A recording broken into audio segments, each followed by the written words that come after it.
बिस्मिल्लाहिर्रहमानिर्रहीम। So last time we discuss, हमने weighted average cost of capital तक ये कोर्स किया है। फाइनेंशियल देखिए, this is an undergraduate course, जिसमें मैंने कोशिश की है कि फाइनेंशियल मैनेजमेंट के आपको मैं बेसिक जितनी भी चीज़ें बता सकता था वो बता दूँ। अगर आप फाइनेंशियल मैनेजमेंट के बारे में और जानना चाहते हैं तो इसमें बहुत चीज़ें ऐसी हैं जो हमने कवर नहीं की, जो आप कवर कर सकते हैं उसमें। लेकिन उसकी जो डिटेल्स हैं वो आपको कहीं भी आप फाइनेंशियल मैनेजमेंट की अपनी बुक में देखेंगे तो आपको पता चल जाएगा। In one semester course what we have done is more than enough. इसलिए कि एक सेमेस्टर के कोर्स में इतनी चीज़ें ज़्यादा कवर नहीं की जा सकती। I have tried to cover almost all aspects of it, और मैंने कुछ चीज़ें ज़्यादा फोकस करके करवाई because cost of capital is important, valuing the shares and debt is very important, present value के concepts are very important, capital budgeting and ratio analysis, financial statement analysis. So जो मैं ये चाह रहा था कि आपका एक basic building block financial management का बन जाए। जब आप एक फाइनेंशियल मैनेजर की तरह सोचना शुरू कर देते हैं तो जो आपकी जो बाकी चीज़ें रह गई हैं वो आप आराम से उसको कवर कर सकते हैं। सो फ्यूचर में आप फाइनेंशियल मैनेजमेंट के और कोर्सेज भी पढ़ेंगे। हो सकता है आप ग्रेजुएट कोर्स जब आप पढ़ें फाइनेंशियल मैनेजमेंट का तो आपको इसकी जो कोर्स हमने आज पढ़ा है इसकी एक एडवांस फॉर्म मिले, जिसमें आप देख सकें कि और डिटेल में चीज़ें कैसे होती हैं और इसकी इम्प्लीकेशंस क्या होती हैं। So I give you a start now, sky is the limit. अगर आप इस कोर्स में ज़्यादा इंटरेस्टेड हैं, अगर आप और जानना चाहते हैं फाइनेंशियल वर्ल्ड के बारे में, then in today's world it is not hard to get information. The internet is available. Internet पे आप जाके फाइनेंशियल मैनेजमेंट की जो भी चीज़ें आप और देखना चाहते हैं आप देख सकते हैं। My purpose in this course was to give you a framework. My purpose in this course was to make you think like a financial manager, and I told you, मैंने ही कोशिश की है कि मैं आपको बेसिक टेनेट्स और building blocks बता दूं। आगे अगर आप इसके ऊपर जितना भी बिल्ड करना चाहते हैं वो आप खुद से कर सकते हैं। यहाँ पे मैं एक चीज़ आपको इंपॉर्टेंट बता दूं कि आप कोशिश करें कि आप फाइनेंशियल न्यूज़ ज़रूर देखें और उसको समझने की कोशिश करें कि अगर कोई कंपनी कोई डिसीजन लेती है तो उसके पीछे क्या थॉट प्रोसेस जा रहा है। इस सिलसिले में फाइनेंशियल लिटरेचर देखना बड़ा लाजमी है। आप फाइनेंशियल टाइम्स लाजमी देखें। उसके अलावा मैंने आपको कहा था कि आप फाइनेंशियल टाइम्स के अलावा वॉल स्ट्रीट जर्नल, उसके अलावा पाकिस्तान में बिजनेस रिकॉर्डर है जिसके ऊपर बिजनेस की न्यूज़ आती है। इसलिए स्टॉक एक्सचेंज की जो कराची स्टॉक एक्सचेंज की मार्केट है वो बड़ी अच्छी उसके ऊपर इन्फॉर्मेशन आती रहती है। और एनालिसिस की अगर आप सर्च करेंगे तो आपको बड़ी अच्छी और भी वेबसाइट्स मिल जाएंगी। याहू फाइनेंस पे अच्छी डिटेल्स होती हैं। सो अब आप ये देखें कि जो हमने मुख्तलिफ बातें की हैं, अब रिसेंटली हम बात कर रहे थे weighted average cost of capital की, तो आप ये देखें कि weighted average cost of capital जो है वो कंपनीज कैसे फाइंड कर रही हैं, और जो मैंने आपको थ्योरीज बताई हैं क्या उसको फॉलो किया जाता है, नहीं किया जाता। अगर नहीं किया जाता तो उसमें नई थ्योरीज आ गई तो वो क्या हैं, कैसे हो रहा है। अगर कंपनीज नेट प्रेजेंट वैल्यूज देख रही हैं प्रोजेक्ट्स की कि नहीं देख रही, अगर कंपनीज फोरकास्ट कर रही हैं तो उसके क्या तरीक़ेकार हैं, कंपनीज के कैपिटल स्ट्रक्चर्स कैसे हैं, कंपनी इसकी जो शेयर को वैल्यू कैसे करती हैं, कंपनी अपने डेट को कैसे वैल्यू कर रही हैं, और ये सब इम्पोर्टेंट चीज़ें आप वहाँ पे देख सकते हैं। So I would like to congratulate you कि आपने सबसे पहले अपनी कोर्स को कंप्लीट किया, और उसके बाद all the best for the future के लिए आप the sky is the limit. Now you have the start. एक दफ़ा देखिए, start is the most important thing. आपने देखा होगा कि बचपन की पहली एजुकेशन में हमें सिर्फ हरूफ तहजीब पढ़ाए जाते हैं या फिर इंग्लिश के अल्फ़ाबेट्स पढ़ाए जाते हैं, और बाद में उनको इस्तेमाल करके हम दुनिया भर के अल्फाज बनाते हैं, और उन अल्फाज को हम हर तरीके से इस्तेमाल करते हैं, एक्सपेरिमेंट करते हैं, नई चीज़ें आती हैं, जिद्दत आती हैं। सो इसी तरह से आपको भी अब बेसिक बिल्डिंग ब्लॉक्स मिल चुके हैं। अब आप इससे जो कुछ बिल्ड करना चाहते हैं वो आप कर सकते हैं। अब हम लास्ट 2 लेक्चर्स मैंने रिवीजन के लिए रखे हैं। इसमें जो इंपॉर्टेंट कॉन्सेप्ट्स हम इस कोर्स में देखते आए हैं, I will revise them for you. एक दफ़ा मैं रिवाइज कर दूँगा ताकि आप लोगों को आप लोग दोबारा से एक दफ़ा ग्रो थ्रू कर लें। और the revision will be not very thorough. मैं बहुत ज़्यादा डिटेल में नहीं जाऊँगा चीज़ों के, बिकॉज आपके पास 30 लेक्चर्स की रिकॉर्डिंग भी मौजूद है। अगर आपको रिवीजन में लगता है कि कॉन्सेप्ट आपको उस तरह से समझ नहीं आया या फिर इसमें कोई कन्फ्यूजन या इबहम रह गया, तो you go back to the lecture, previous lecture. पहले मैं सब चीज़ें कवर कर चुका हूँ, तो वहाँ पर जाके आप देखेंगे तो डिटेल में आपको सब इन्फॉर्मेशन मिल जाएगी। So let's start the revision 1. Right. So we start from what is FM, right? हमने सबसे पहले देखा था financial management is management of financial resources, how to best find and use investments and financing opportunities in ever changing and increasingly complex environment. आपको इतना idea तो होगा कि the environment is very complex now, options are, we have many options are almost unlimited, और इसकी वजह से decision काफ़ी मुश्किल हो जाता है। So financial management is management of financial resources. जो भी आपकी फाइनेंशियल रिसोर्सेज हैं उनको मैनेज करने को फाइनेंशियल मैनेजमेंट कहते हैं। How to best find and use investments, सबसे पहले कि हमने how to best find and use investment, पहले हमने बेस्ट इन्वेस्टमेंट को ढूंढना है, फिर उनको यूज़ करना है। एंड फाइनेंसिंग अपॉर्चुनिटीज़, इन्वेस्टमेंट्स आ जाती हैं लेकिन मेरे पास सोचते हैं कि फाइनेंसिंग अपॉर्चुनिटीज़ उस तरह की ना हो, हमने इसलिए हमने फाइनेंशियल अपॉर्चुनिटीज़ को भी ढूंढना है इन एन एवर चेंजिंग। देखिए एवर चेंजिंग इज़ इंपॉर्टेंट कि जो फाइनेंशियल इन्वायरमेंट है इट इज़ एवर चेंजिंग। अब इसलिए कि जो इसमें जिसकी वजह से चेंज होता है बहुत सारी चीज़ें होती हैं, लेकिन मार्केट में अगर कोई चेंजिंग आती है तो वो ओवरऑल इकॉनमी की वजह से हो सकती है। इकॉनमी रिसेशन में, इट्स अ डिफरेंट इकॉनमी। अगर इन्फ्लेशन इंक्रीज़ हो जाती है, अगर इंटरेस्ट रेट इंक्रीज़ होते हैं, अगर ओवरऑल पॉलिटिकल सिचुएशन में प्रॉब्लम आती है, सो फाइनेंशियल मैनेजमेंट में अगर हम करना चाहते हैं तो ये this is N ever changing and complex environment जिसमें हमने काम करना है। तो हमें सब वेरिएबल्स देखने होंगे, सब चीज़ें देख के हम उसके मुताबिक डिसीजन मेकिंग करेंगे। देखिए अगर आप कोर साइंसेस की बात करते हैं, कोर साइंसेस में अगर हम फिजिक्स की बात करते हैं तो gravity is never going to change, gravity is always going to stay 9.8 metre पर सेकंड स्क्वायर MS। ग्रेविटी कहीं पे चेंज नहीं होगी, वही रहेगी पूरी अर्थ पे, हम जहाँ पे भी चले जाएँ। सो उसमें it's not very exciting to be very honest. लेकिन अगर हम फाइनेंस पढ़ने की कोशिश करते हैं तो फाइनेंस में हम देखते हैं, फाइनेंशियल मैनेजमेंट में हम देखते हैं कि हमारा इन्वायरमेंट हर वक्त चेंज हो रहा है। सो हमारे लिए ग्रेविटी इज़ ऑलवेज चेंजिंग, हमारे लिए हमारा बिजनेस इन्वायरमेंट हर वक्त चेंज हो रहा है, जो इंटरनल बिजनेस इन्वायरमेंट है। उसके अलावा हमारा एक्सटर्नल मार्केट इन्वायरमेंट भी हर वक्त चेंज हो रहा है। So it's a moving target for us always. So that's the beauty of it कि फाइनेंशियल मैनेजमेंट और इस तरह की चीज़ें, सोशल साइंसेज पढ़ना is a lot harder than physical sciences. Physical sciences में हाँ तो ये होता है कि एक चीज़ हमने डिस्कवर कर ली, now we are on to the next discovery, we want to make next discovery. लेकिन फाइनेंशियल मैनेजमेंट और फाइनेंस में हमने अगर एक चीज़ को हमने मास्टर कर भी लिया है तो हम we cannot claim that we have completely done one thing, because अगर हमने एक चीज़ एक environment में की है तो दूसरी environment completely different हो जाएगी, तीसरे में बिल्कुल different हो जाएगी। So that's why this is more challenging and और जितनी challenging चीज़ होती है उतनी rewarding होती है। और financial management is very rewarding in that sense। So आप खुद भी fulfilled feel करते हैं कि आप एक ऐसी चीज़ कर रहे हैं जो मुश्किल भी है लेकिन जिसका फ़ायदा भी बहुत ज़्यादा है। So that's what I wanted to say about financial management. Financial management क्या है? So remember, it's management of financial resources, management of financial resources. How to best find, कैसे सबसे आपने क्या best तरीका find करने का, use investments and financing opportunities in an ever changing and increasingly complex environment. Right. So revision में हम देखेंगे, सबसे पहले हमने देखा था कि how to analyse financial statements. I did not go into detail, मैं बहुत ज़्यादा डिटेल में ये पहले भी नहीं किया because you have done a course in financial accounting, और फाइनेंशियल अकाउंटिंग का कोर्स अगर आप कर चुके हैं तो आपको एनालिसिस ऑफ फाइनेंशियल स्टेटमेंट्स उसके अंदर सारा कुछ आ जाता है। But I covered most of the details.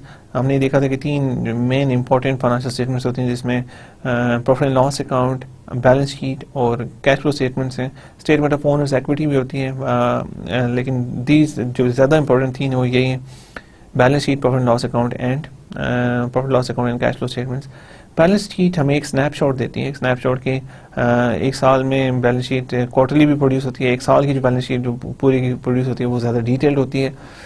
तो बैलेंस शीट में हमें पता चलता है कि हमारे एसेट्स क्या हैं, स्नैपशॉट होती है कि हमारे एसेट्स क्या हैं, हमारी लायबिलिटीज़ क्या हैं और ओनर्स इक्विटी कितनी है। तो एसेट्स हमारे अगर आप मेरे पॉइंट ऑफ व्यू देखें तो एसेट्स आपकी लेफ्ट साइड पे आते हैं और जो आपकी लायबिलिटीज़ आपकी राइट साइड पे आती हैं।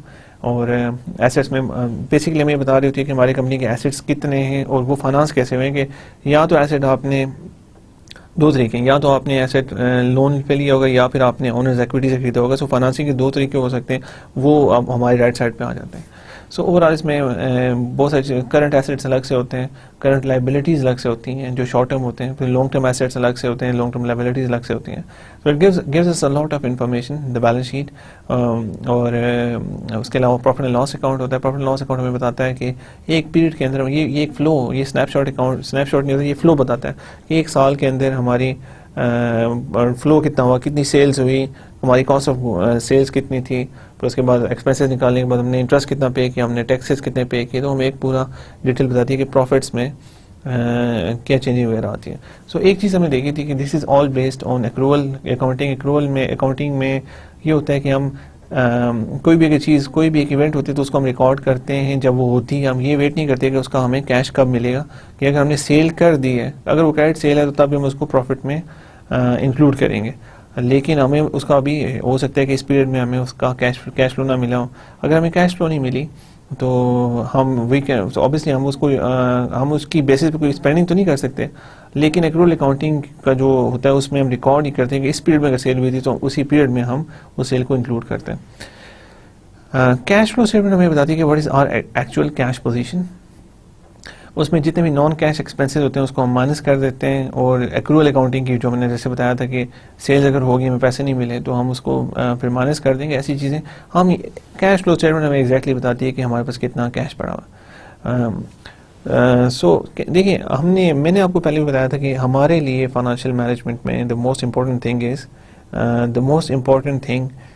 Is the cash flow, because हम कैश फ्लोज में इंटरेस्टेड हैं। अगर आप देखें तो हम कोई भी एसेट जब वैल्यू करते हैं हम देखते हैं कि फ्यूचर में क्या कैश फ्लो मिल रही है, उसको डिस्काउंट करके प्रेजेंट में लेके आते हैं, और उसके बाद फिर हम एनालिसिस करते हैं कि इतनी फ्यूचर में कैश फ्लो थी, इसको हमने इस तरह डिस्काउंट किया, आज हमने इतना कैश स्पेंड किया, फ्यूचर में हमें ये मिल रहा है, ये सब कुछ हो रहा है। सो अगर हमने एक्विजिशन करनी है कोई, या फिर अगर हमने कोई भी डिसीजन लेना है उसके लिए हमारे लिए कैश फ्लो इंपॉर्टेंट है। सो फाइनेंशियल मैनेजमेंट में we are more interested in cash flow rather than accounting measures. जो नॉन कैश आइटम्स है उसमें हम इतने इंटरेस्टेड नहीं होते, दैट्स वाई। और हमारा ज़्यादा फोकस कैश फ्लोज के ऊपर होता है, और cash is a king in financial management. इसके अलावा मैंने आपसे एक बात आपको बताई थी कि अगर आप डिटेल फाइनेंशियल स्टेटमेंट्स देखना चाहते हैं तो आप कंपनीज़ की जिस कंपनी की भी आप फाइनेंशियल स्टेटमेंट देखना चाहते हैं उसकी वेबसाइट पे जाएं और उनकी फाइनेंशियल स्टेटमेंट्स देखें। You will find a lot of information in their, काफ़ी यूजफुल इन्फॉर्मेशन हमें वहाँ से मिल सकती है। और बेसिकली मैंने आपको बताया था कि जो भी हमने आपको फाइनेंशियल स्टेटमेंट शो की हैं वो सिंपल फाइनेंशियल स्टेटमेंट्स होती हैं, उसमें हम इतनी कॉम्प्लेक्स चीज़ें और डिटेल में नहीं जाते। अगर आप कंपनी की डिटेल फाइनेंशियल स्टेटमेंट्स देखना चाहते हैं, अगर आप कंपनी की डिटेल फाइनेंशियल स्टेटमेंट देखना चाहते हैं तो कंपनी की वेबसाइट पे जाएं, वहाँ से उनकी सारी फाइनेंशियल स्टेटमेंट देखें, तो वो आपको काफ़ी डिफरेंट लगेगी उस सिंपल फाइनेंशियल स्टेटमेंट से जो हम आपको बताते हैं। बिकॉज मैंने आपको पहले बताया था कि हम कोई भी कंसेप्ट जब सीखने के लिए जाते हैं तो शुरू में हम उसकी सिंपल चीज़ें देखते हैं।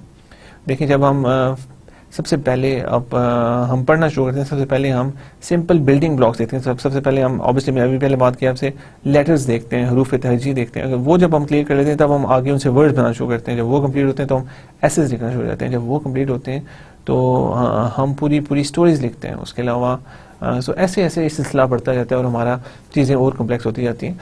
तो इसलिए हम भी जब कोई चीज़ आपको पहले दफ़ा सिखाने की कोशिश करते हैं तो हम स्टार्ट करते हैं बहुत सिंपल फ्रेमवर्क से, और आस्ते आस्ते उसमें कम्प्लेक्सिटी इंक्रीज़ करते हैं ताकि आप आसानी से उसको अंडरस्टैंड कर सकें। सो एनालिसिस ऑफ फाइनेंशियल स्टेटमेंट में मैंने आपको बताया कि जो चीज़ें आ रही हैं उसमें ये अगर आप फाइनेंशियल स्टेटमेंट देखें कंपनीज की तो काफ़ी कम्प्लेक्स होंगी, काफ़ी बड़ी होंगी। उसमें उन्हें नोट्स दिए हुए होंगे जिसमें उन्हें कंप्लीट बताया हुआ होगा कि ये जो चीज़ें ये ऐसे हो रही हैं, यहाँ पे ऐसे हो रहा है। So I would encourage you to go to the websites of companies जिसमें आप इंटरेस्टेड हैं, और उनकी डिटेल फाइनेंशियल स्टेटमेंट्स देखें और उसके नोट्स पढ़ें, उसको समझने की कोशिश करें, and that will reveal a lot of information about the companies. Then we moved on to investment decisions and capital budgeting.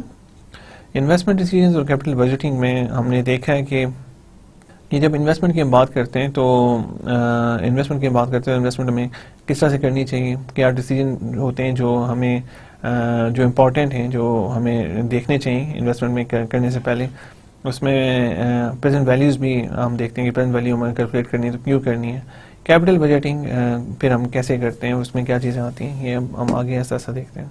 Right, so investment decision and capital budgeting में जो इंपॉर्टेंट चीज़ें हैं वो इंटरेस्ट रेट फार्मूलाज हैं। Interest rate formulas में मैंने आपको बताया था कि इंटरेस्ट रेट फार्मूलाज मुख्तलिफ किस्म के होते हैं, जिसमें सबसे पहले मैंने सिंपल इंटरेस्ट आपको बताया था। Simple interest is the most simple kind of interest. इसमें सिर्फ हम देख रहे होते हैं कि अगर हमारे पास इतने पैसे पड़े तो हर साल उस पर इंटरेस्ट रेट कितना बनता है। अगर हमारे पास 1000 है और सिंपल इंटरेस्ट उस पर 10 साल हमें 10% है और 5 साल के लिए, तो वो हर साल 1000 का 10% कितना होता है, 1000 का 10% इज इक्वल टू 100, और वो हम हर साल ये देखेंगे कि 10% अगर है तो 100 एक साल का है, तो उसको मल्टीप्लाई बाय 5 कर देंगे तो 5 साल का हमारे पास 500 इंटरेस्ट रेट आ जाएगा। और इसके अलावा लेकिन जो हमने देखा था कि एक तो सिंपल इंटरेस्ट, कंपाउंड इंटरेस्ट में ये होता है कि जो हर साल हमारा इंटरेस्ट रेट आता है उसके ऊपर हम इंटरेस्ट रेट देखते हैं, तो वो सिंपल इंटरेस्ट रेट से ज़्यादा होता है। इसी एग्जांपल में अगर 100 रुपीज़ पे हमारे पास इंटरेस्ट रेट 1000 रुपीज़ पे 10% इंटरेस्ट रेट है 5 ईयर्स के लिए कंपाउंडेड, तो पहले साल हमारा जो 100 आएगा इंटरेस्ट रेट वो हम ऐड कर देंगे 1000 में, तो अगले जो दूसरे साल के बाद इंटरेस्ट रेट मिलेगा वो 1100 के ऊपर होगा। 1100 के ऊपर जो इंटरेस्ट रेट है वो तकरीबन हमारा 110 रुपये बनेगा, और अब तीसरे साल हम इन दोनों इंटरेस्ट रेट को ऐड कर देंगे और उसके ऊपर इंटरेस्ट रेट देखेंगे। So obviously compound interest rate जो होता है वो इंटरेस्ट के ऊपर इंटरेस्ट रेट होता है वो हाई होता है। इसके अलावा हमने देखा था कंपाउंडिंग के बहुत सारे, अगर कंपाउंडिंग का पीरियड हम साल में एक दफ़ा कंपाउंडिंग कर रहे हैं तो हमारा इंटरेस्ट रेट कुछ और होगा, लेकिन अगर हम मंथली कंपाउंडिंग कर रहे हैं तो वो इंटरेस्ट रेट ज़्यादा होगा, बिकॉज कंपाउंडिंग ज़्यादा हो रही है। उसके लिए फार्मूलाज एंड डिटेल्स मैंने पीछे आपको, आप अगर लेक्चर्स में जाके देखें तो आपको सब डिटेल्स मिल जाएंगी। और टाइम वैल्यू, उसके अलावा हमने कंटिन्यूसली हमने देखा था कि अगर हम जो हमारा इंटरवल है कि जो साल में एक दफ़ा कंपाउंडिंग, साल में 2 दफ़ा कंपाउंडिंग, अगर हम सेमी एनुअली देख रहे हैं, अगर हम साल में 4 दफ़ा कंपाउंडिंग कर सकते हैं, डेली कंपाउंडिंग कर सकते हैं, 1 मिनट में कंपाउंडिंग कर सकते हैं, 1 सेकंड में कंपाउंडिंग कर सकते हैं। हम ये देखना चाहते हैं कि अगर इस इंटरवल को बिल्कुल छोटा कर दें, एक इंस्टेंट कर दें, तो फिर क्या उसको हम क्या कहेंगे, that is called continuously compounding interest rate. और उसके लिए फार्मूला भी मैंने पीछे दिया हुआ है, if you want to go over that formula again, that would be a very good revision, right. So then we moved on to time value of money. What is time value of money? हमने देखा कि आज अगर हमारे पास 100 रुपया पड़ा है, तो वो कल अगर हमें 1 साल के बाद 100 रुपया मिलना है, तो the value of these 100 rupees is different. Why is it different? Because अगर हमारे पास आज 100 रुपया पड़ा है तो हम उसको रिस्क फ्री, कम से कम हम उसको रिस्क फ्री इंटरेस्ट रेट में इन्वेस्ट कर देंगे। अगर हम बैंक में भी रखते थे, तो अगर हम बैंक हमें 10% दे रहा है, तो वो 1 साल के बाद 110 रुपये के इक्वल हो जाएगा। लेकिन जो हमें 1 साल के बाद 100 रुपये मिल रहा है, वो तो ऑब्वियसली वो 100 रुपये ही होगा। तो इसका मतलब आज जो 100 रुपया हमारा, उसकी वैल्यू ज़्यादा है। और अगर हम और हो सकते हैं दोनों की, और ये सो इसलिए देखा जाए तो मुख्तलिफ पॉइंट्स पे जो हमारी कैश फ्लोज हैं उनकी जो वैल्यू वो डिफरेंट है। सो फिर इस सब को कैसे एक पॉइंट पे ला के देखा जाए, और कैश देखिए हमारा फाइनेंशियल मैनेजमेंट का पर्पज़ यही है कि हमारे पास जो सबसे पहले हमारे लिए इंपॉर्टेंट चीज़ क्या है कि कैश फ्लो हमें कब मिल रही है, राइट, कितनी मिल रही है, कितनी कैश फ्लो आ रही है, एंड सेकेंड कब आ रही है। और उसको कंपेयर करने के लिए हमने इन्वेस्टमेंट डिसीजन आज करना होता है, और हमें रिटर्न आज से कई आगे सालों में मिलना होता है। हो सकता है अगले 10 सालों में रिटर्न मिलना, अगले 15 सालों में, अगले 20 सालों में। सो जब इतना बड़ा पीरियड रिटर्न का बनता है और हमें जो डिसीजन है वो आज करना है, तो हमें एक ऐसा मैकेनिज्म चाहिए कि हम फ्यूचर की कैश फ्लोज को आज पे ला के देखें कि अगर हमें आज से साल के बाद 1 लाख रुपया मिलना है और अभी हमने 10 लाख रुपए की इन्वेस्टमेंट करनी है, और हर साल हमें अगले 20 साल, अगर 10 साल के लिए हमें 1 लाख रुपए मिलेगा, तो हम उनको एक पॉइंट पे पीछे लाके कैसे कंपेयर कर सकते हैं। सो इसके लिए डिस्काउंट करते हैं हम कैश फ्लोज को। हमें डिस्काउंट रेट ऑफ रिटर्न होता है वो हमारा डिस्काउंटिंग रेट होता है, वो हमारी अपॉर्चुनिटी कॉस्ट पे डिपेंड कर रहा होता है, जो हमने शुरू में देखा, या हमारी weighted average cost of capital पे भी डिपेंड करता है। लेकिन टू कीप इट सिंपल, हमारी रिक्वायर्ड रेट ऑफ रिटर्न पे हमारा डिस्काउंट फैक्टर डिपेंड करेगा। बड़ी डिटेल में हम डिस्काउंटेड कैश फ्लोज को देखें कि अगर हमें 1000 रुपया, अगर हमें कोई भी पेमेंट 1 साल के बाद मिलती है, तो उसको हम डिवाइड करते हैं 1+R। 1 साल के बाद मिलनी है 1+R पे डिवाइड करेंगे, और जो भी रेट ऑफ रिटर्न तो हम उसको प्रेजेंट में ला के प्रेजेंट किसी के पेमेंट के साथ कंपेयर कर सकते हैं। अगर 2 साल के बाद मिलनी है तो उसको हम डिवाइड करेंगे cash flow divide by 1+R raise to power 2, इसी रेज़ टू पावर 3, 4। तो जितना साल आगे जाते जाएगी उतना ज़्यादा हम डिस्काउंट करते जाएंगे, बिकॉज अब देखिए जितनी पेमेंट आगे जाती जा रही है उतना ही हमारा डिस्काउंट फैक्टर बढ़ता जा रहा है, और उतनी उसकी आज वैल्यू कम होती जा रही है, बिकॉज जितने दूर मिलेगी उतनी वो हमारे लिए लेस वैल्यूबल है, जितनी क्लोज मिलेगी उतनी ज़्यादा वैल्यूबल है। सो उसके बाद हमने नेट प्रेजेंट वैल्यूज़ देखी।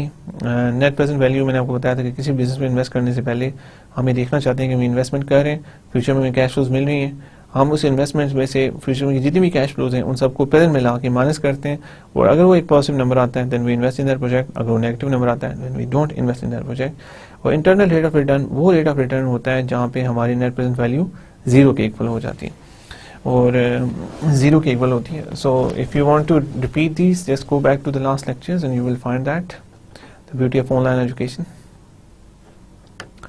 Then we came to risk and return. उसमें हमने सबसे पहले देखा कि व्हाट इज़ रिस्क। रिस्क जो हमने रिस्क में ज़रा डिटेल में बाद में बात करूँगा, लेकिन ज़रा सा हम डिस्कस कर लेते हैं रिस्क क्या होता है कि what is the uncertainty about the future cash flows. सबसे आसान एग्जांपल रिस्क ये है, अगर हम कंपेयर करते हैं risk of a government security, अगर हम पैसे अपने बैंक के अंदर, गवर्नमेंट सिक्योरिटी हो सकता है शायद हम डिस्टेन करना थोड़ा सा, अगर हम पैसे बैंक के अंदर रख रहे हैं, अगर बैंक में हमने अपने अगर हमारे पास 1000 रुपये है तो या तो वो हम बैंक में रख सकते हैं या तो हम उससे स्टॉक बाय कर सकते हैं। अगर हम बैंक में रख रहे हैं तो हमें 10% रिटर्न मिल रहा है, तो इसका मतलब 1 साल के बाद हमारा 100% हमें पता है कि 100 रुपया अगर हम बैंक में रखते हैं तो हमें 110 रुपये बन जाए, 110 रुपये हमें मिल जाएंगे 1 साल के बाद, राइट। लेकिन अगर हम स्टॉक बाय करते हैं 100 रुपये का मैंने स्टॉक बाय कर लिया, अब क्या स्टॉक का मुझे नहीं पता कि अगले साल मुझे डिविडेंड मिलना है कि नहीं मिलना। सेकेंड चीज़, स्टॉक का मुझे ये भी नहीं पता कि स्टॉक की प्राइस हो सकता है बढ़ जाए या कम हो जाए। एनालिसिस तो मैं करूँगा लेकिन उसके बाद भी मुझे आई एम नॉट श्योर कि प्राइस बढ़ेगी या कम होगी। And third and final thing कि अगर कंपनी बहुत बुरा परफॉर्म करती है या कोई मसला होता है तो कंपनी बैंकरप्ट हो जाती है। बैंकरप्ट अगर कंपनी हो जाती है तो उसके बैंकरप्ट हो जाती है कंपनी, तो उससे मुझे क्या नुकसान, तो मेरा जो पैसा है वो कम्प्लीटली 100 रुपये डूब भी सकता है। सो इसका मतलब है कि देयर इज़ अनसर्टेनिटी है और कि जो हमारा फ्यूचर और देयर इज़ अ पॉसिबिलिटी कि हमारा स्टॉक है जो डबल हो जाए, उसकी प्राइस 100 से 200 पे चला जाए, राइट। और मैं बहुत ज़्यादा फ़ायदा भी बना सकता हूँ, हो सकता है कि 100 रुपये की जगह मुझे 200 रुपये वापस मिले। सो देखें इस साइड पे जो हमारी कैश फ्लोज की स्प्रेड है वो काफ़ी बड़ा है, जो शेयर्स के लिए कैश फ्लो का स्प्रेड काफ़ी बड़ा है। लेकिन जो हमारा दूसरी साइड पे हम देखते हैं हमारी जो बैंक में हमने पैसे रखे हैं उसका कैश फ्लो का स्प्रेड बहुत छोटा सा, आपको पता है कि हमें इतने पैसे 100% मिलेंगे। सो इसका मतलब है कि बैंक वैल्यू से तो हम 10% लेने के लिए तैयार है, लेकिन अगर हम क्या इन्वेस्ट करना चाहते हैं इसके अंदर तो our rate of return from the stock would be much higher than the bank, और that tells about the risk. इसलिए कि जिस इन्वेस्टमेंट में रिस्क ज़्यादा है, स्प्रेड उसके कैश फ्लो का ज़्यादा है, वॉलेटिलिटी ज़्यादा है, अनसर्टेनिटी ज़्यादा है, वो that is more risky and the required rate of return increases with more risk. उसके बाद हमने पोर्टफोलियो थ्योरी में भी इसकी डिटेल में देखा है कि एसेट्स जब हम पोर्टफोलियो में ऐड करते हैं तो अगर हमारी इन्वेस्टमेंट सिर्फ एक एसेट में है तो we are dealing with more risky investment. हमें एक से ज़्यादा एसेट में जब इन्वेस्ट करते हैं तो हमारा रिस्क रिड्यूस हो जाता है और हमारे रिटर्न्स भी इंक्रीज कर सकते हैं if the assets are negatively correlated. Capital asset pricing model security market line, so that tells us that gives us a market mechanism to get the value of the shares. So ये भी आगे तरह में और detail में आपको इसकी बताऊँगा, राइट। फिर कॉर्पोरेट फाइनेंसिंग कैपिटल स्ट्रक्चर में हमने कॉस्ट ऑफ कैपिटल देखी, लेवरेज देखी, डेब्ट इंस्ट्रूमेंट देखे। कॉस्ट ऑफ कैपिटल अभी हमने फाइनली फिनिश किया, weighted average cost of capital और लेवरेज के क्या फ़र्क पड़ता है, डेब्ट इंस्ट्रूमेंट्स हमने देखे। So then we did valuation of shares and bonds. Valuation जो हमने वैल्यूएशन की जो प्रिंसिपल है वो देखें, अगर जो भी कोई सिक्योरिटीज़ हैं उनका जो वैल्यूएशन प्रिंसिपल है, what is the valuation principle. Valuation principle ये है कि कोई भी हमारे पास सिक्योरिटी है तो हमने ये देखना है कि हमने एक पेपर बाय किया, that is security, we paid some money for that. Why did we pay money? We paid money क्योंकि वो सिक्योरिटी हमें फ्यूचर में कुछ कैश फ्लोज देगी। अब वो कैश फ्लोज जब वो फ्यूचर में देगी और हम फेयर वैल्यू कैसे फाइंड करेंगे कि आज हम इतने पैसे दे रहे हैं और फ्यूचर में हमें इतने पैसे मिल रहे हैं, जैसे गुड डिसीजन और नॉट, हमने फेस वैल्यू कैसे फाइंड होगी। Then we do discounting again. Shares के केस में हमने देखना है कि हमें जो डिविडेंड, हमने पहले डिविडेंड को फोरकास्ट करें बिकॉज उसके लिए डिविडेंड दिया हुआ नहीं होता, वी फोरकास्ट द डिविडेंड। उसके बाद हम देखते हैं कि अगर हमने 3 साल बाद शेयर सेल करना है, 3 साल बाद हमें, अगर हमने 100 रुपये का खरीदा है तो 3 साल बाद हमें 130 या 40 का हमारा बिक जाएगा, that will be a forecast. और उन सब को हम प्रेजेंट में ला के डिस्काउंट करके प्रेजेंट में ला के कंपेयर देखेंगे कि इस शेयर की फेस वैल्यू क्या है, और अगर वो मार्केट वैल्यू से फेस वैल्यूज मार्केट वैल्यू से फेस वैल्यू ज़्यादा है then it's a good investment, अगर मार्केट वैल्यू से फेस वैल्यू कम है then it's a bad investment. इसमें फिर हमने और भी बहुत सारी चीज़ें देखी कि अगर हम शेयर जो लोग खरीदते हैं बहुत लंबे अरसे के लिए खरीदते हैं, अगर कुछ लोग शेयर को खरीद के रखना चाहते हैं एक लंबे अरसे के लिए अपने पास, तो उनकी तो उनके लिए उनको शेयर जो सेल करके उन्हें पैसे मिलेंगे दैट बिकम इररेलेवेंट, बिकॉज अगर हमने शेयर को 30 साल बाद सेल करना है तो जो 30 साल बाद शेयर के हमें पैसे मिलेंगे that is irrelevant for us. तो शेयर को जो लॉन्ग टर्म के लिए होल्ड करना चाहते हैं लोग, वो सिर्फ डिविडेंड देखते हैं कि क्या डिविडेंड है, उसको फिर हम एज अ परपेचुइटी कंसिडर करते हैं। परपेचुइटी में आपको बताऊंगा अभी आगे क्या होता है। कोई भी ऐसी इन्वेस्टमेंट जो हमें हमेशा के लिए कैश फ्लो देती रहेगी, हम उससे इसको मुशाबत दे के हम डिविडेंड को डिवाइड करते हैं इंटरेस्ट रेट से। सो अभी मैं ज़्यादा डिटेल में आपको यहाँ आगे बताऊंगा, so I am not going in that detail. Bonds के केस में भी ऐसा ही होता है कि हम देखते हैं कि कूपन पेमेंट क्या मिल रही है, वो हमें पता होता है कि कूपन पेमेंट कंपनी ने बताया होता है कि this is the coupon payment we are going to make, and उसको हम डिवाइड कर देते हैं सिंपली, उसको हम डिस्काउंट करके प्रेजेंट में लाते हैं। उसके बाद फाइनली फेस वैल्यू जब हमें मिलना होती है तो उसको भी डिस्काउंट करके प्रेजेंट में लाते हैं। सो after that this is just a general overview of what we did, and now just coming to objective of financial management. तो हमने ये देखा कि इकोनॉमिक्स का और फाइनेंशियल और अकाउंटिंग का पर्पस कुछ और होता है, लेकिन अब मैं यहाँ पे दोबारा रिपीट करना चाहूँगा कि फाइनेंशियल मैनेजमेंट का ऑब्जेक्टिव क्या है। So in comparison to the objective of economics and objective of accounting, financial management is more focused. Financial management का जो objective है वो more focused होता है। The objective of financial management specifically is to maximize the shareholder wealth in the present terms, right? So इसमें important terms हैं, and the objective of financial management specifically is to maximize the shareholders wealth in present terms, right? हम share holder की wealth को maximise करना चाह रहे हैं in the present time, और मैंने आपको बताया था कि शेयर होल्डर की वेल्थ मैक्सिमाइजेशन कैसे होगी, जब हम शेयर की प्राइस को इंक्रीज करेंगे। मैनेजमेंट अपने शेयर की प्राइस को इंक्रीज करेगी, और वो कैसे करेगी? शेयर की प्राइस तभी इंक्रीज होगी when you invest in positive net present value projects. अगर आप consistently positive net present value projects में इन्वेस्ट करेंगे तो आपकी शेयर की प्राइस इंक्रीज होगी। वाई शेयर प्राइस इसलिए कि share price is very easy to observe, और हमने देखा है कि share price is positively correlated with the investment in positive net present values projects और with good management, और जो भी अच्छी चीज़ें होती हैं उसी वजह से शेयर प्राइस ऊपर जाती है। that's why हम ये देखते हैं कि जो हमारे शेयर होल्डर के हैं उसकी जो वेल्थ मैक्सिमाइज तभी होती है जब हमारी शेयर प्राइस इंक्रीज होगी। सो that is the purpose of financial management. It is to maximize the shareholders' wealth in present terms. That we do by increasing the share price, and share price will only increase if our performance is good, if we invest in positive net present value projects. Financial practitioners usually use the discounting and net present value techniques while calculating the increase in the wealth of the shareholders. Right, so financial practitioners usually use discounting and net present value techniques while calculating the increase in the wealth of the shareholders. So obviously देखें discounting तो तभी use होगी, हम ये देखेंगे कि कौन से प्रोजेक्ट्स में इन्वेस्ट हो रहा है। Positive net present value project है उसके लिए डिस्काउंटिंग, अगर हम नेट प्रेजेंट वैल्यू फाइंड करना चाहते हैं तो उसमें डिस्काउंटिंग का फैक्टर तो आ ही जाएगा। लेकिन जब हमारे पास बहुत सारी कंपनीज होती हैं तो जिसको हमने देखना होता है तो the best proxy is the share price. आप शेयर प्राइस को देखें तो आपको पता चल जाता है। Share price is a good indicator, trend in the share price is a good indicator of how our company is performing. Right, then we did financial ratios, and financial ratios में हमने देखा है we did some liquidity and solvency ratios. उसमें current ratio is current assets divide by current liabilities. Current ratio जो होती है हमें बताती है करंट एसेट्स कितने कंपनी के उसको वो फाइनेंस कैसे करे करंट लायबिलिटीज से। मैंने आपको बताया था कि normally this ratio used to be 2। इससे हमें पता चलता 2 है कि हमारे पास डबल एसेट्स पड़े हुए अपनी लायबिलिटीज को मीट करने के लिए। लेकिन अब कंपनीज चेंज हो रही हैं। वॉलमार्ट की मैंने एग्जांपल आपको देके बताया था कि वॉलमार्ट एक्सपेरिमेंटेड विद इट, और वो ने जो अपनी करंट एसेट और करंट लायबिलिटीज की रेशियो रखी है वो 1 रखी हुई है। इसके अंदर एक बहुत बड़ा पार्ट इन्वेंट्रीज का होता है, और अगर इन्वेंट्रीज की वजह से ये रेशियो अक्सर हाई होती है। लेकिन वॉलमार्ट एक बहुत बड़ा सुपर स्टोर है अमेरिका में, उन्होंने अपने सप्लायर्स के साथ एक कॉन्ट्रैक्ट किए हुए कि हम इन्वेंट्रीज को कीप नहीं करेंगे, उनके suppliers on a daily basis उनको वो चीज़ें देते हैं, जिसका मतलब है कि इन्वेंट्रीज उन्हें कीप नहीं करनी पड़ती, वो जैसी शेल्फ्स पे आती हैं वैसे ही लोग ले लेते हैं। सो वो इतनी ज़्यादा इन्वेंट्रीज नहीं रखते, तो इसलिए अब उनकी जो करंट रेशियो वो काफ़ी कम होती है।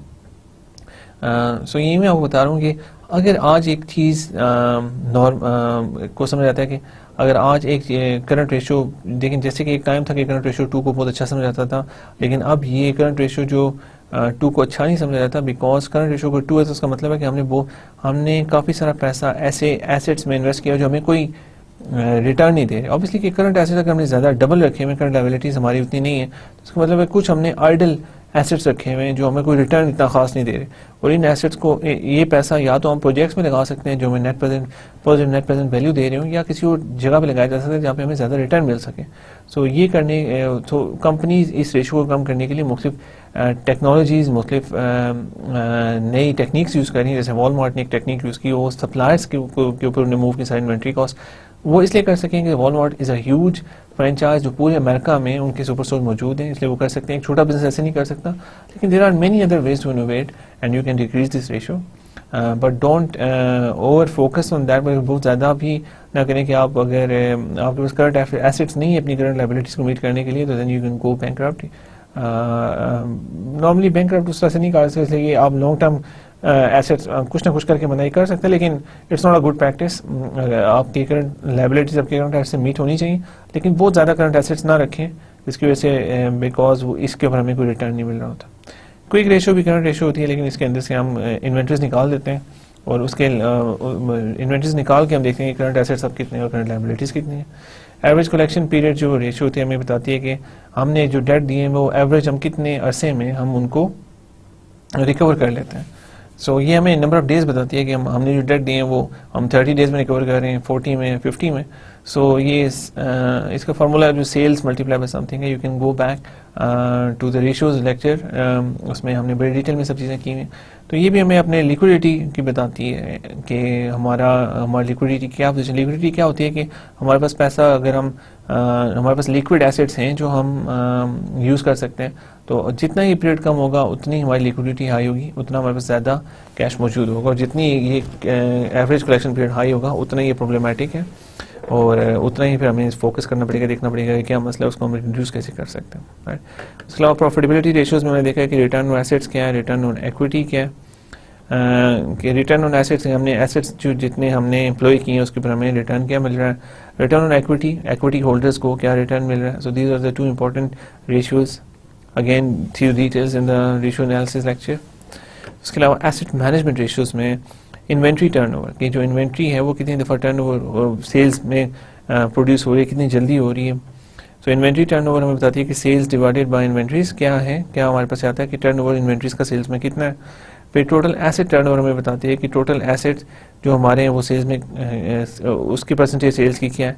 So these are the ratios जो हमें बताती हैं कि हमारे एसेट्स कितने वेल मैनेज्ड हैं।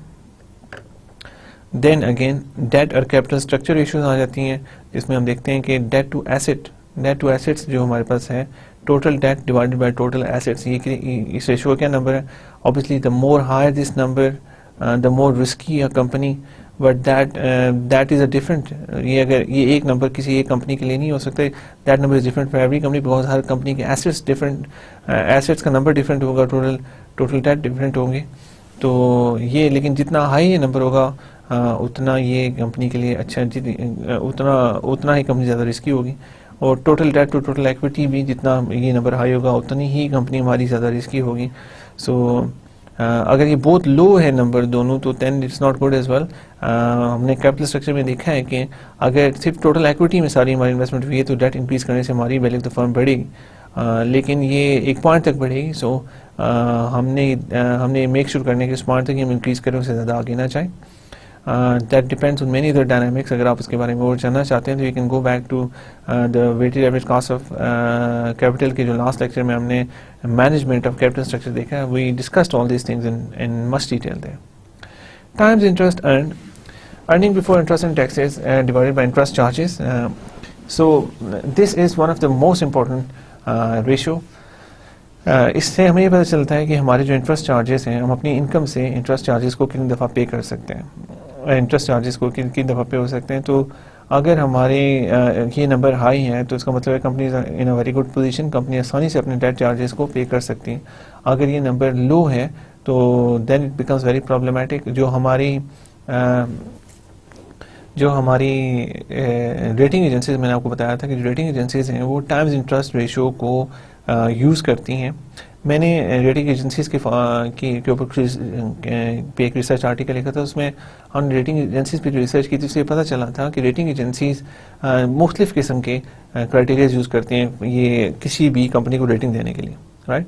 सो उनमें से अगर आप बाकी क्राइटेरिया को छोड़ दें तो 40% सिर्फ वो टाइम्स इंटरेस्ट रेशियो पे डिपेंड करता है credit rating of a firm, about 40 to 45%।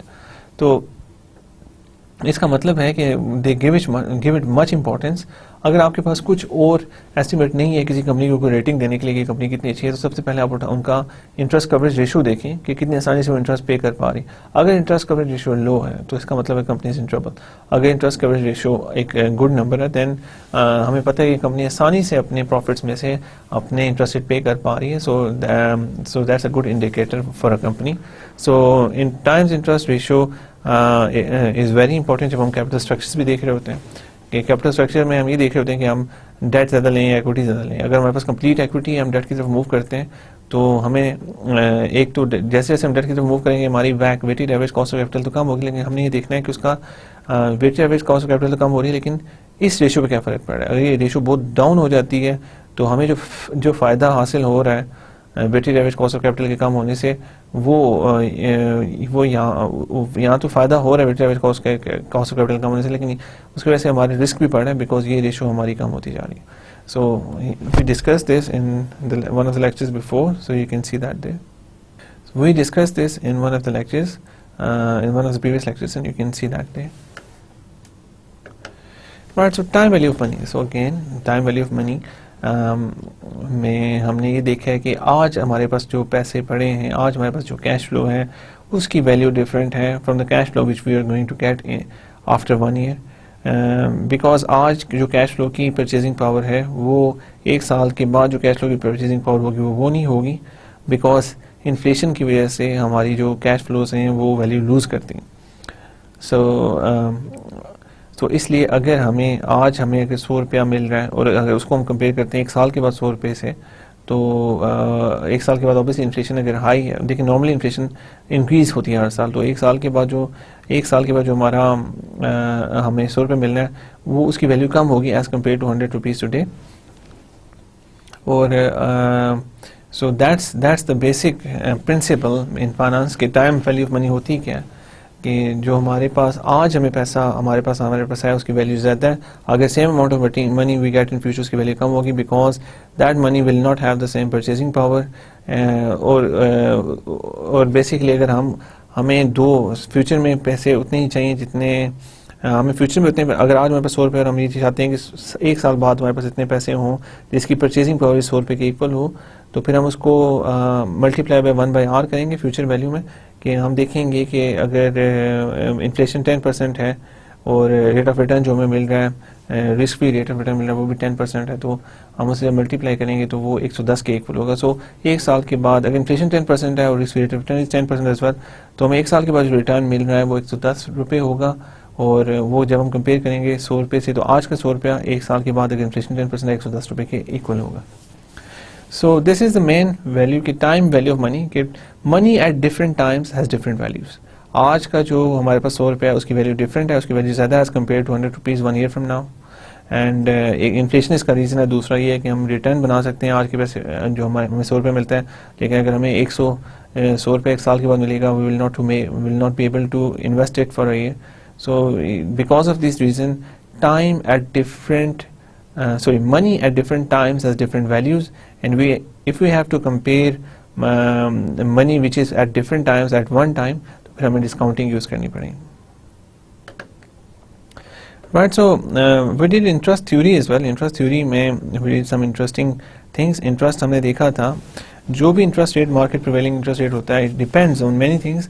सबसे पहली चीज़ है interest on risk free security. सबसे पहले इंटरेस्ट जो रिस्क फ्री सिक्योरिटी पे है वो होता है, उसके अंदर हम ऐड करते हैं inflation, G is inflation, plus default risk, D is default risk, plus M R is maturity risk premium, plus L P is liquidity preference, and SR is finally sovereign risk. So देखें, I is the nominal interest rate generally quoted in papers, ये जो generally quoted papers में होता है. The real interest rate is I minus G. अगर हम उसके अंदर से inflation का impact निकालेंगे तो वो real interest rate होगा, that is I minus G. Here I is market interest rate, G is rate of inflation, IRF is risk-free rate of return, TR is default risk premium, कि obviously default करने का जो risk होता है वो वाला premium. उसके बाद मेच्योरिटी रिस्क प्रीमियम देखें, जो इंटरेस्ट देखें, एक इंटरेस्ट रेट अगर छोटे अरसे के लिए तो मेच्योरिटी रिस्क कम होता है, अगर ज़्यादा लंबे अरसे के लिए तो मेच्योरिटी रिस्क प्रीमियम ज़्यादा हो जाएगा। लिक्विडिटी प्रेफरेंस जो होती है, obviously investors always prefer liquidity. अगर किसी एसेट की लिक्विडिटी ज़्यादा है तो उसके रेट ऑफ रिटर्न कम होगा, अगर इलिक्विड एसेट है तो उसका रेट ऑफ रिटर्न ज़्यादा होगा, प्लस द सॉवरेन रिस्क। तो ये सारे फैक्टर्स ऐड अप हो के हमारा नॉमिनल इंटरेस्ट रेट बनाते हैं जो हमें मिलता है। And we discuss this in more detail in one of the previous lectures, please see the slides. Right, so now this is a graphical view of compounding.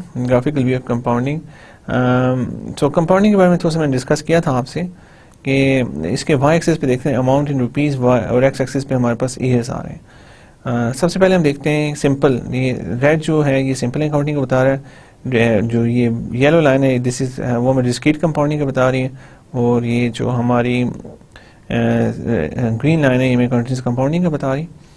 The miracle of compounding, your interest in principal, right.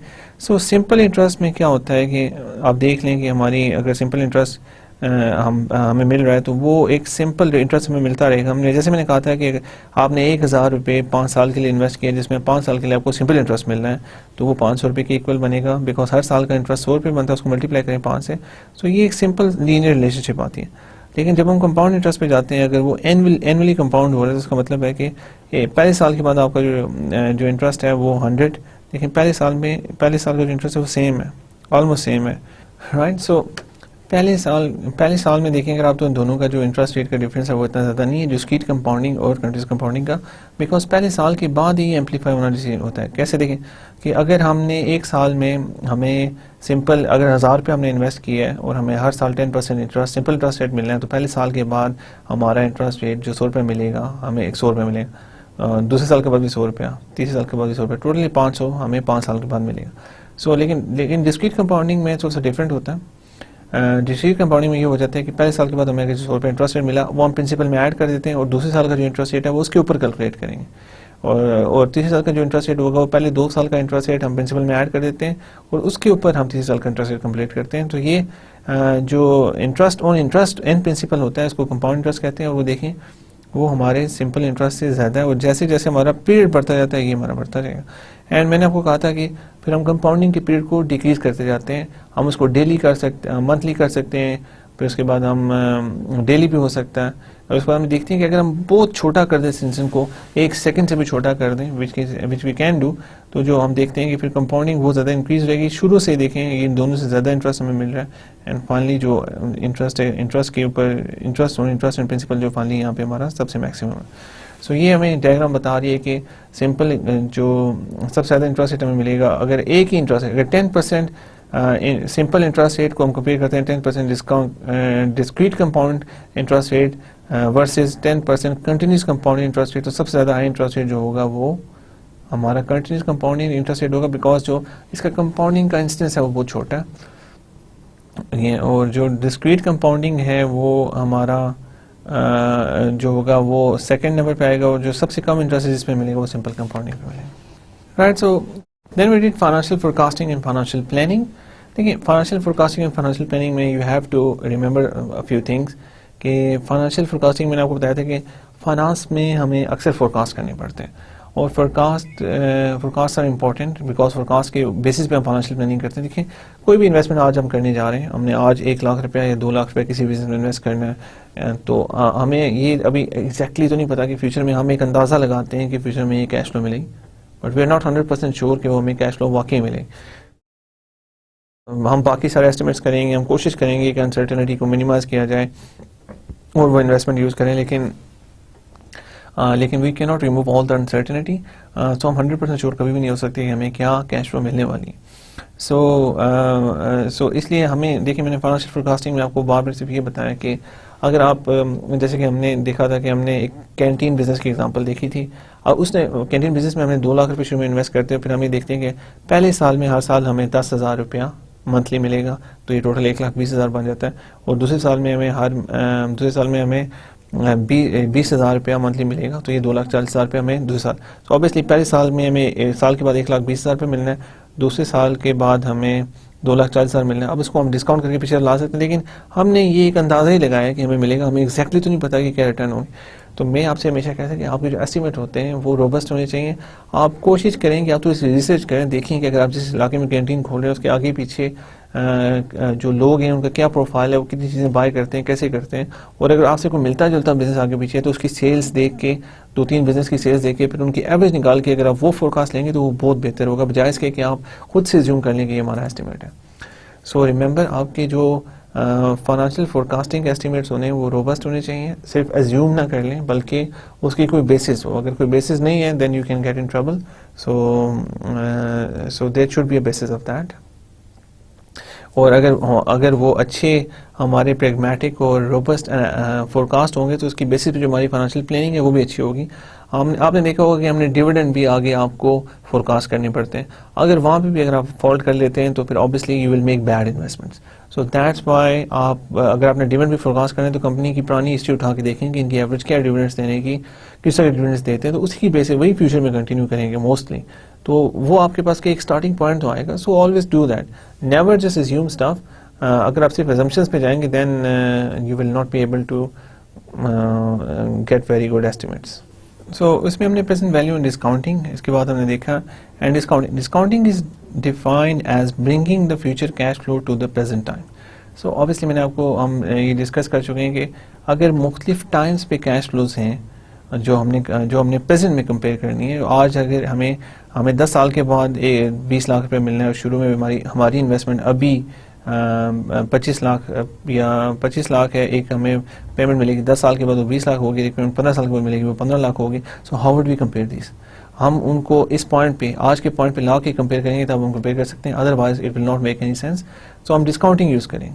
Discounting is defined as bringing the future cash flow to the present time. हम future cash flow को present time में लाएंगे और only then we can compare it. अब देखें, present value find करने के लिए जो फार्मूला यूज होता है that is equal to future value, जो भी हमें फ्यूचर में पेमेंट मिल रही है उसको हम डिवाइड करते हैं 1 + i raised to power n। तो एक एग्जांपल हम देख लेते हैं कि where i is equal to interest rate and n is number of years, if we plug in the numbers we get, अगर 105 रुपया हमें 1 साल के बाद मिलना है और इंटरेस्ट रेट 10% है, तो 105 आज उसकी क्या वैल्यूएशन है, आज के वो कितने रुपयों के बराबर है। तो 105 डिवाइडेड बाय 1 + 0.10 जो हमने रिस्क फ्री इंटरेस्ट लिए है, रेज़ टू पावर 1 करें विच डजंट अफेक्ट इट। तो टोटल जो हमें 105 रुपये 1 साल के बाद मिलना है उसकी आज वैल्यू 95.45 रुपये है। Right, so now coming to annuities and perpetuities. Annuities हमारे पास एक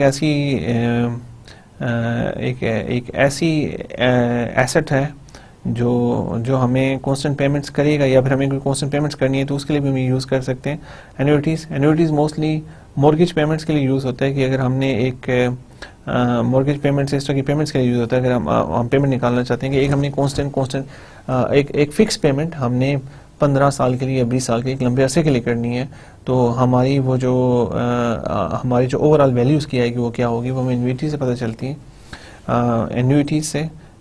और इसकी तरह हमें परपेचुइटी हम देखते हैं एक ऐसा एसेट है जिसमें हम इन्वेस्टमेंट करते हैं जो हमें फिक्स पेमेंट्स देता रहेगा फॉर एवर।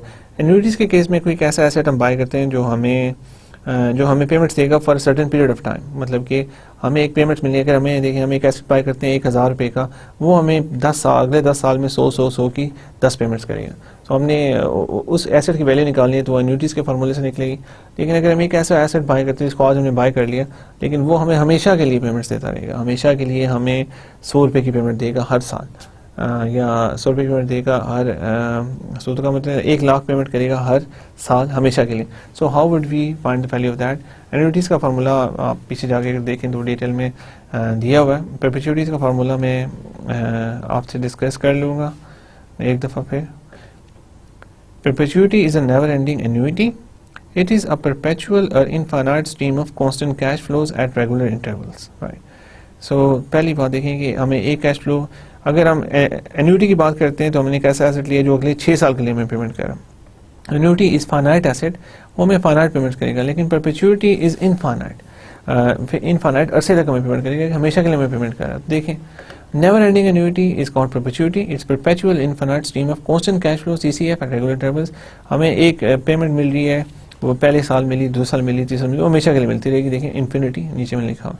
सो इसको वैल्यू करने के लिए वी जस्ट डिवाइड, जो भी हमारी कैश फ्लो है इसको हम डिवाइड कर लेते हैं इंटरेस्ट रेट से, and we simply get the present value of that perpetuity. Note for perpetuity वो CCF is growing at constant growth rate. अब हो सकता है कि ये हमारी जो कैश फ्लो है वो कांस्टेंट ग्रोथ रेट जी पे ग्रो कर रही है, मतलब कि एक पहले साल हमें 1 लाख रुपए मिला, अब वो 10% हर साल इंक्रीज हो रही है, तो दूसरे साल हमें 1 लाख प्लस 10% मिला, तीसरे साल हमें जो ये हमारी कैश फिर वही 1 लाख प्लस 10% मिला। सो ये जो हमारा कांस्टेंट फैक्टर से ग्रो कर रही है एन्यूटी, उसमें वापस हमारी कैश फ्लो बढ़ती जा रही है हर साल।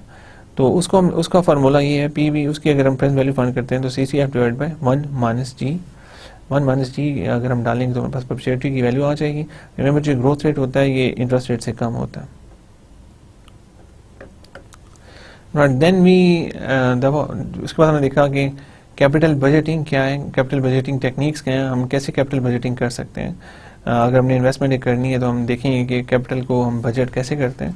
तो उसके लिए जो हमने मुख्तलिफ टेक्निक्स देखी, but for the pay back period हमें ये बताता है कि अगर हम आज एक इन्वेस्टमेंट करें किसी एसेट में तो कितनी जल्दी हमारा पैसा कवर हो जाता है। It is very simple measure, इसमें कोई इतनी कॉम्प्लिकेटेड चीज़ नहीं है। ये हमें इसे बताता है कि अगर हमने एक एसेट में कि एक हमने एसेट बाय किया 1 लाख रुपए का, वो जो हमें हर साल 20,000 रुपया पेमेंट कर रहा है, तो कितने साल में हमारे जो इनिशियल पेमेंट है वो पे बैक हो जाएगी।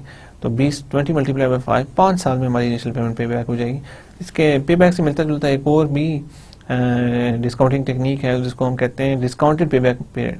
उसमें किया जाता है कि हम एक इन्वेस्टमेंट देखते हैं 1 लाख 1 साल की है, और हर साल के बाद हमें डिस्काउंटेड वो मिल रहे होते हैं, डिस्काउंटेड पेमेंट्स देख रहे होते हैं कि 1 साल के बाद अगर हमें 20,000 रुपये मिलता है तो उसको हम डिस्काउंट करते हैं 1 साल के रिटर्न, 1 साल पे डिस्काउंट करते हैं, 2 साल के बाद उसको 2 साल पे डिस्काउंट करते हैं। सो डिस्काउंटेड जो हम पेमेंट्स हैं वो देखते हैं, डिस्काउंटेड कैश फ्लोज देखते हैं जो ऑब्वियसली दूसरी कैश फ्लो से कम होगी, तो उससे हमें थोड़ा सा बेहतर इंडिकेशन मिल जाता है कि इन रियल टर्म्स हमारा पैसा कितनी जल्दी हमें रिटर्न होता है। Return on investment simply tells us के ओवरऑल जो हमारी इन्वेस्टमेंट है उसके ऊपर हमारा रिटर्न क्या है। नेट प्रेजेंट वैल्यू जैसे कि हम पहले देख चुके हैं, हम इनिशियल इन्वेस्टमेंट को कंपेयर करते हैं फ्यूचर में जितनी भी हमारे पास कैश इनफ्लोज आएंगी, और इनसे कंपेयर करके अगर एक पॉजिटिव नंबर आता है then we invest in that asset, otherwise we don't. Profitability index is a similar measure. Internal rate of return is that rate of return जहाँ पे हमारी NPV 0 हो जाती है, और अगर हमारे रिक्वायर्ड रेट ऑफ रिटर्न से IRR ज़्यादा है then we invest in that asset, otherwise we don't. We did this lecture in considerable detail before, so if you want to revise this go back and see this. Right, so I just want to give you NPV example, investment criteria, NPV cafe example minus cash flow diagram. If we see that, हमने जो वो example देखी थी, जो नीचे की तरफ arrows हैं वो कैश आउटफ्लो बता रहे हैं, और जो ऊपर की तरफ एरोज हैं वो कैश इनफ्लो के बारे में बता रहे हैं। राइट, सो हमने देखा था सबसे पहले हमारी जो कैश, सबसे पहले हमने इन्वेस्टमेंट की, इनिशियल इन्वेस्टमेंट हम NPV देख रहे हैं। इनिशियल इन्वेस्टमेंट इज ₹200,000, 200,000 हमने इन्वेस्ट किए। उसके बाद हमने देखा कि जो हमारा इंटरेस्ट रेट है वो 10% है, हम उसको अपॉर्चुनिटी कॉस्ट पे डिस्काउंट करें 10% पे। पहले साल हमें 1,20,000 रुपया मिला, क्योंकि हर महीने हमें 20,000 की पेमेंट मिल रही, 1,20,000। और सेकेंड ईयर हमने देखा कि हमें 2,40,000 रुपये मिला, बिकॉज सेकेंड ईयर के दौरान हर महीने हमें 20,000 पेमेंट मिल रही है। तो जो पहले साल की हमारी थी, हमने उसको एक साल पे डिस्काउंट किया और आज लाए, बिकॉज हमने आज सब कुछ आज कंपेयर करना है। हम ये नंबर्स कंपेयर नहीं कर सकते, बिकॉज ये डिस्काउंटेड नंबर्स नहीं है दोनों। इसको डिस्काउंट करके यहाँ पे लाएंगे तो इसकी वैल्यू बनती है 1,09,091 रुपये, और फिर हम 2,40,000 को जब पीछे लेके आएंगे तो वो हमारे पास बनेगा 1,98,347 रुपये। इन दोनों को जब हम ऐड करके इसमें से ये माइनस करते हैं तो हमारे पास 1,07,438 रुपये आते हैं। इसका मतलब है this is a good investment. जो हमारी एनपीवी है वो एक पॉजिटिव नंबर है, it's a good positive number, it's a big positive number, so it's a very good investment, so go ahead with this investment. Right, उसके बाद हमने एक और चीज़ देखी, कैपिटल रैशनिंग। हमने देखा है कि कंपनीज के पास अनलिमिटेड कैपिटल नहीं होता। कंपनीज के पास एक लिमिटेड कैपिटल होता है जिसको उन्होंने सारे एसेट्स में, सारे इन्वेस्टमेंट्स में इन्वेस्ट करना होता है। अगर कंपनीज के पास काफ़ी net present positive net present value projects हैं और वो काफ़ी सारे positive net present value projects हैं, लेकिन उनके पास उतना पैसा नहीं है जो उसमें सब में इन्वेस्ट कर सकते हैं, तो कंपनीज को डिफरेंट कम्बिनेशंस लेने पड़ेंगे एसेट्स के। अगर हमारे पास पांच हमारे पास इन्वेस्टमेंट अपॉर्चुनिटीज है, उनमें से हो सकता है हमें 3 लेनी पड़े, तो हमें कौन सी 3 लेनी चाहिए? सो इसमें दो चीज़ें सबसे इंपॉर्टेंट हैं। दो चीज़ें जो बहुत इंपॉर्टेंट वो ये है कि यहाँ पे हमने IRR को यूज़ नहीं करना। जब कैपिटल रैशन हो रहा होता है तो हम IRR को नहीं यूज़ करते हैं, हम सिर्फ नेट प्रेजेंट वैल्यू देखते हैं, और जिन प्रोजेक्ट्स की नेट प्रेजेंट वैल्यू सबसे ज़्यादा होती है हम उनमें इन्वेस्ट करते हैं। सेकंड इंपॉर्टेंट चीज़ होती है कि हमारा जो बजट है वो कितना यूटिलाइज हो रहा है। अगर हमारे पास 1,000 रुपया पड़ा हुआ है या 1 लाख रुपया पड़ा हुआ है, तो 1 लाख रुपया उसका मैक्सिमम पोर्शन हमने हमारी कोशिश होनी चाहिए कि वो इन्वेस्ट हो जाए। सबसे ज़्यादा नेट प्रेजेंट वैल्यू जिन प्रोजेक्ट्स में हो उनमें इन्वेस्ट करें, और ये कोशिश करें कि आपका जो बजट है वो मैक्सिमम स्पेंड हो जाए। अगर वो बजट आप मैक्सिमम उन प्रोजेक्ट्स में नहीं लगा रहे, तो या तो आपको जो पैसा है वो अपनी बैलेंस शीट पे रखना पड़ेगा, या तो वो जो पैसा बचेगा उसको हम बैंक में रखेंगे या फिर गवर्नमेंट सिक्योरिटीज़ खरीदेंगे, तो वो इतनी अच्छी इन्वेस्टमेंट नहीं है। सो दो चीज़ें, in case of capital rationing we have to take the projects with the maximum net present value, plus we have to see कि हम अपना जो बजट है वो मैक्सिमम यूटिलाइज कर रहे हैं। अगर बजट हम मैक्सिमम यूटिलाइज नहीं कर रहे then it's not good. So after that we started with bonds and classification of bonds. उसमें हमने देखा कि बॉन्ड्स की मैच्योरिटी और टेन्योर और लाइफ के क्या है, मैच्योरिटी क्या है, टेन्योर और लाइफ, वो कितना अर्सा बॉन्ड ड्यू रहेंगे, पार वैल्यू और फेस वैल्यू जो फाइनल हमें मिलेगी, कूपन इंटरेस्ट रेट क्या होगा। सो वी डिड ऑल दो स्टफ। कन्वर्टेबल बॉन्ड्स भी इसके अलावा हमने देखे। कन्वर्टेबल बॉन्ड्स और दोज बॉन्ड्स जो हम देखते हैं कि जो वो वाले बॉन्ड्स जिनको हमारे पास एक ऑप्शन होती है कि हम इक्विटी में इंटरेस्ट कर सकते में चेंज कर सकते हैं। So these are some other bonds which we saw, इनको कन्वर्टेबल्स कहा जाता है। So then we come to bond valuation, right, कि बॉन्ड्स को वैल्यू कैसे किया जाता है। Present value formula for the bond is equal to cash flow t या I is equal to 1 to n होना चाहिए। सारी कैश फ्लो, जितनी भी कैश फ्लो हमारे पास आ रही हैं उनको हम डिस्काउंट कर लेंगे ऑन इंटरेस्ट रेट, जो हमारा रिक्वायर्ड रेट ऑफ रिटर्न होगा रेज़ टू पावर टी। सो इसमें हम देखते हैं कि बॉन्ड में हमारे पास कितनी कैश फ्लोज होती हैं। बॉन्ड में एक तो हमें इंटरेस्ट पेमेंट्स, जो कूपन पेमेंट्स जो हमें हर साल मिलती हैं, एंड सेकंड जो हमें पार वैल्यू फाइनली मिलेगी। सो coupon payments cash flow 1 / 1 + RD, एक साल के बाद जो हमें कैश पेमेंट मिली उसको हम डिस्काउंट कर लेंगे एक साल के रिक्वायर्ड रेट ऑफ रिटर्न पे, ये रेज़ टू पावर 1 होती है। फिर CFN divided by 1 + RD raise to power 2, मतलब कि वो ये चलती जाएगी। जितनी भी कैश फ्लो है उसको हम जिस साल पे हमें मिल रही है उस साल के मुताबिक हम डिस्काउंट कर लेंगे।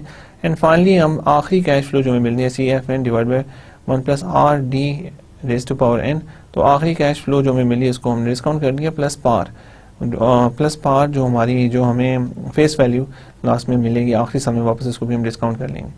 So that is how we value bonds. So आप ये याद रखें, कोई भी एसेट अगर आपने, कोई भी सिक्योरिटी आपने अगर वैल्यू करनी है तो सी द कैश फ्लोज, कि कितने कैश फ्लोज वो दे रही है, और उन कैश फ्लोज को डिस्काउंट करके प्रेजेंट में लिए हैं, और आपको उसी वक्त उसकी प्रेजेंट वैल्यू का पता चलेगा, what is the present value of this cash flow, and never pay more than the present value.